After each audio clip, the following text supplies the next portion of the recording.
the recording. बेस को same करने के लिए 11 raise to the power a as it is लिखा और 1331 की जगह में क्या लिख दूंगी 11 cube. Okay, now when the bases are same, so you can compare the powers. या फिर आप ऐसे करो कि 11 11 के साथ कैंसिल हो गया, तो हमारे पास क्या बच गया, a is equals to 3. That's our answer. Simple था. P1 का सवाल है without calculator. Look at part B. First look at all the 4 parts and then you can copy it down. ठीक है. Part B says 2 raised to the power b is equals to 1 over 128. Now 2 raised to the power b as it is likha, because I have to make my bases same, for that reason 1 upon, अब 128 2 की कौन सी वाली power जो है वो हमें 128 दे सकती है. अगर आप याद करो तो 2 की पावर 5 तक तो हम 32 पढ़ चुके हैं. 2 पावर 5 is 32. तो 2 की power 7. So you guys need to remember this, okay? 2 की पावर 6, 2 की पावर 5, ये एक माइंड में होना चाहिए. जैसे टेबल्स याद किए थे ना बचपन में, ऐसे आपको इसके लिए आपको पता होना चाहिए. I would recommend you all to learn 2 की पावर 1 से लेके 2 की पावर 9 तक. इसी तरह 3 की पावर 1 से लेके 3 की पावर 9 तक आपको ये वैल्यूज पता होनी चाहिए. 4 और 5 के टेबल्स तक. ठीक है, 4 और 5 के टेबल्स तक. You guys need to know this. ठीक है, इसको लर्न कर सकते हो आप. लर्न करोगे तो ये वाले सवाल कर सकोगे प्रॉपर तरीके से. अब 2 की पावर 7 डिनोमिनेटर में पॉजिटिव है, ऊपर जाके क्या हो जाएगी negative.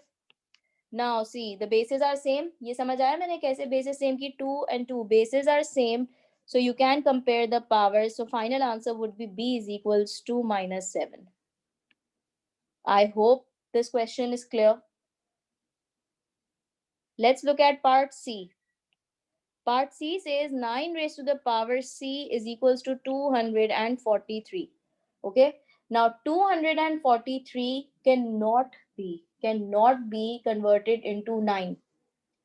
It cannot be converted. Basis same बनानी है, यानी कि मुझे अगर I have left hand side पर 9 तो राइट हैंड साइड पर भी मुझे क्या चाहिए 9 चाहिए.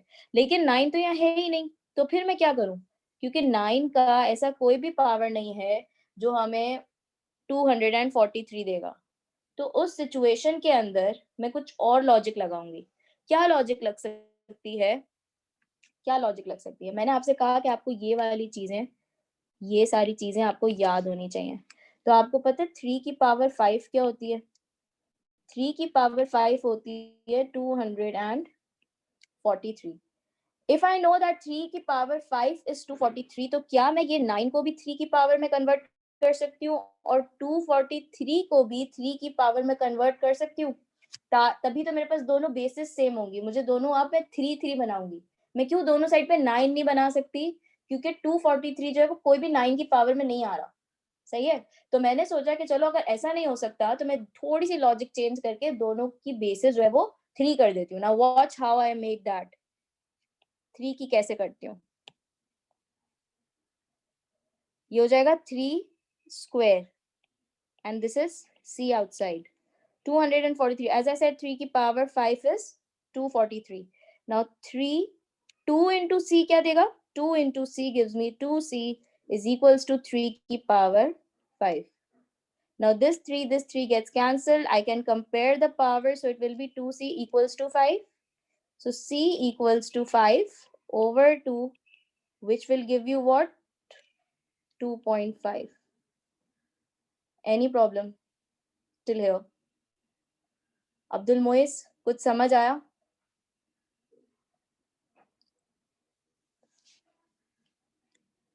Abdul Mois, clear हुआ? Or it can be c equals to 2 whole 1 upon 2. Both are correct answers. Part D. Part D says 10 raised to the power d is equals to 0.01. Now 10 raised to the power d 0 is equals to 0.01. Are the bases same? Maryam, Abdul Moiz मुझे बताओ, basis ये देखो ये 10 है और ये 0.01 है, क्या ये दोनों सेम है? ये दोनों सेम है? नहीं है ना सेम, एक 10 है एक 0.01 है, तो हम लोग पावर को कंपेयर ही नहीं कर सकते। हम सिर्फ और सिर्फ उसी कंडीशन में पावर को कंपेयर कर सकते हैं जब हमारे बेसिस सेम हो, यानी दोनों साइड पर 10 हो या दोनों साइड पर 9 हो या दोनों साइड पर 8 हो, दोनों साइड पर नंबर सेम होना चाहिए, लेफ्ट साइड पर और राइट साइड पर। ठीक है, यहाँ पे एक साइड पर 10 है, दूसरी साइड पे 0.01 है। अब थोड़ा सा सोचो कि क्या हम 0.01 को 10 के अंदर कन्वर्ट कर सकते हैं? कैसे कर सकते हैं 10 के अंदर कन्वर्ट? कर सकते हैं? एक तो ट्रिक आती है मुझे, क्या हो सकती है? 10 की power d as it is लिखा, ठीक है। अब बताओ 0.01 को मैं कैसे 10 में लाऊंगी? देखो डिवाइड करके मल्टीप्लाई बाय 100। डिवाइड, मल्टीप्लाई करेंगे। if I say 0.01 is equals to 1 upon 100 is equals to 1 upon 100, would that be wrong? Would that be wrong? If I say 0.01 is equals to 1 upon 100, would that be wrong? No, na? So, can I write it like this also? 100 क्या है basically? 100 is 10 square, है कि नहीं? 100 is 10 square. तो मैंने 100 की जगह पे मुझे मैं क्यों ड्रामा कर रही हूँ सारा? ये सारा मैं क्यों कर रही हूँ 10 को? क्यों? क्योंकि मुझे 10 चाहिए, मुझे 0.01 को किसी भी सूरत में 10 बनाना है, इसलिए मैंने 100 की जगह लिख दिया 10 स्क्वायर। ठीक है, अब जब ये 10 स्क्वायर नीचे है, डिनोमिनेटर में है, पॉजिटिव है, तो ऊपर जाके क्या हो जाएगा? नेगेटिव हो जाएगा। ये जब ये ऊपर जाएगा तो ये नेगेटिव हो जाएगा। ठीक है, तो 10 power d is equals to 10 power minus 2. Now bases are same, so 10 cancel हो गया, compare the power, d is equals to minus 2. That's your answer. I hope this is clear. Miss Yes, miss part D वापस समझा दें। Part D. देखो part D में एक side पर दिया हुआ है 10 पावर d, एक साइड पर दिया हुआ है 0.01। ठीक है, अब दोनों को मुझे 10 बनाना है, बेसिस को सेम बनाना है, तभी हम पावर को क्या कर सकते हैं? कंपेयर कर सकते हैं। ठीक है, तो बेसिस को सेम बनाने के लिए 10d is equals to 1 upon 100 है, राइट? 0.01 को मैंने 1 अपॉन 100 बनाया, ये समझ आया हीरा? 1 अपॉन 100 कैसे आया? Yes miss. अब 1 अपॉन 100, 100 की जगह मैंने 10 स्क्वायर रख दिया, बिकॉज 10 इंटू 10 गिव्स यू 100। तो 10 स्क्वायर जब डिनोमिनेटर में पॉजिटिव था तो न्यूमरेटर में जाके साइन चेंज हो जाती है, वो क्या बन जाएगा? -2। सही है, तो 10d 10 raise to the power d is equals to 10 raised to the power -2, and when the bases are same तो 10 कैंसिल हो गया, d equals to -2 आंसर आ गया। Any problem, Hira? No miss. Please copy question number 8.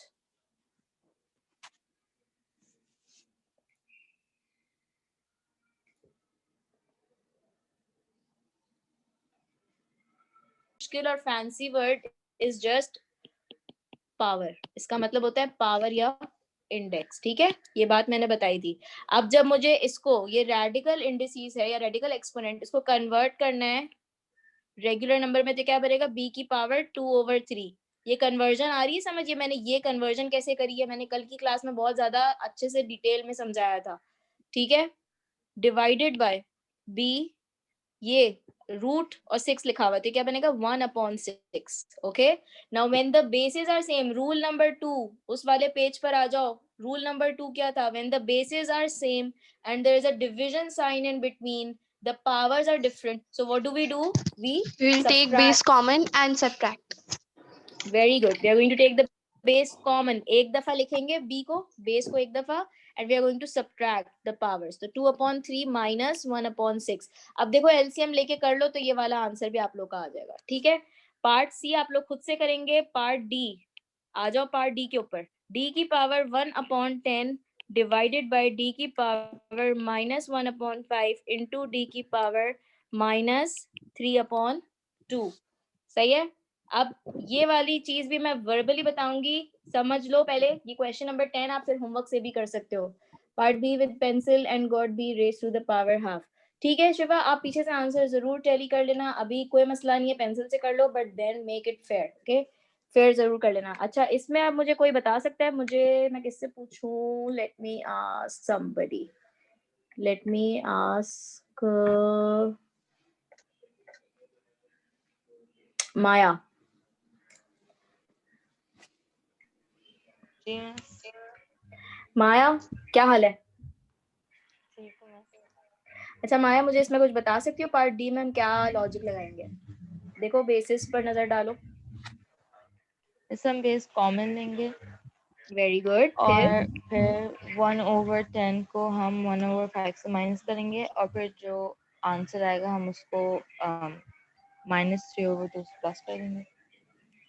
और directly इस तरह भी तो कर सकते हैं, देखो जो स्क्रीन पे नजर आ रहा है, d power 1/10, because division sign है तो डिविजन की वजह से 1/10 के बाद माइनस साइन आया, फिर मैंने ब्रैकेट में -1/5 लिखा, फिर बिकॉज मल्टीप्लाई का साइन है इसलिए यहाँ पर ऊपर 1/5 के बाद प्लस का साइन आया, और देन d फिर मैंने लिखा -3/2। सही है? देखो डिविजन साइन है, डिविजन साइन में हम लोग जो है माइनस करते हैं, है ना? When the bases are same तो पावर्स आर सब्ट्रैक्टेड। तो मैंने 1/10 माइनस किया, मरियम सुनो, मैंने 1/10 माइनस किया, फिर -1/5, ये तो -1/5 क्वेश्चन में दिया हुआ था, मैंने माइनस कर दिया। फिर मैंने बिकॉज आफ्टर दैट जो d की पावर -1/5 है उसके बाद मल्टीप्लाई का साइन है, तो मैंने प्लस किया, -1/5 के बाद मैंने प्लस का साइन दिया इस वाले स्टेप में, और फिर लिख दी -3/2। सादिया समझ आया? So now we are going to solve it further and we are going to get what? 1/10 plus 1/5 minus 3/2। अब कुछ भी नहीं करना है, एलसीएम लेना है सिर्फ। तो d की पावर 10, 5 और 2 का एलसीएम हो जाएगा 10, ये हो जाएगा 1, 5 के टाइम ये हो जाएगा 2, और 2 के टेबल में ये 5 -15। इसका बनेगा d 3 - 15 over 10, d 3 - 15 is -12/10। Now 12 and 10 gets cancelled। अगर आप लोग लिखने में बिजी हो तो समझ नहीं आएगा, स्क्रीन पर नजर होनी चाहिए। देखो फिर स्क्रीनशॉट भी ले सकते हो आप लोग, ठीक है? स्क्रीनशॉट लेके बाद में कंप्लीट कर लेना, लेकिन कॉन्सेप्ट जब समझा रही हो तो स्क्रीन पर देखना, ठीक है? अब 12 और 10 कैंसिल हो गया तो 2 6 is 12 and 2 5 is 10। 2 6 is 12 and 2 5 is 10। So d power -6/5 है। अब देखो पावर क्या आ रही है, नेगेटिव में आ रही है, तो आंसर हम पॉजिटिव में दे देते हैं। फाइनल आंसर हो जाएगा 1/1 d पावर 5/6। ओ सॉरी 6/5, ठीक है? 6/5। I repeat this question. सबसे पहले d की पावर दी हुई थी 1/10 डिवाइडेड बाय d की पावर दी हुई थी -1/5 इंटू d की पावर दी हुई थी -3/2। देखो पहले सिर्फ इस पर नजर डालो, मैंने स्क्वायर ब्रैकेट बनाया, अब मैं पिंक से करती हूँ, ठीक है? तो आप लोग और मजीद क्लियर नजर आएगा। ये देखो, ये डिवाइड है, bases are same, division sign between, तो क्या करेंगे, पावर को माइनस करेंगे। तो मुझे माइनस करना है तो मैं क्या करूंगी, d 1/10 -1/5। सही है? अब दूसरा वाला ब्रैकेट पर नजर डालो, ये वाला, ये क्या दिया हुआ है, चेक करो, ये वाली चीज d की पावर -3/2 और मल्टीप्लाई के साथ है, तो यानी कि यहाँ पे मैं प्लस करूंगी, ठीक है? It's going to be +3/2 plus, और ये ब्रैकेट के अंदर -3/2 है। अब इसको मैंने पूरा एलसीएम की तरह, जैसे फ्रैक्शन नहीं सॉल्व करते हो, बिल्कुल ऐसे ही फ्रैक्शन सॉल्व किया और कुछ भी नहीं किया हुआ इसके अंदर। सही है? एलसीएम लेके तो फाइनल आंसर आपके सामने है। पार्ट डी क्वेश्चन 10 का हो गया। सही है? कोई प्रॉब्लम?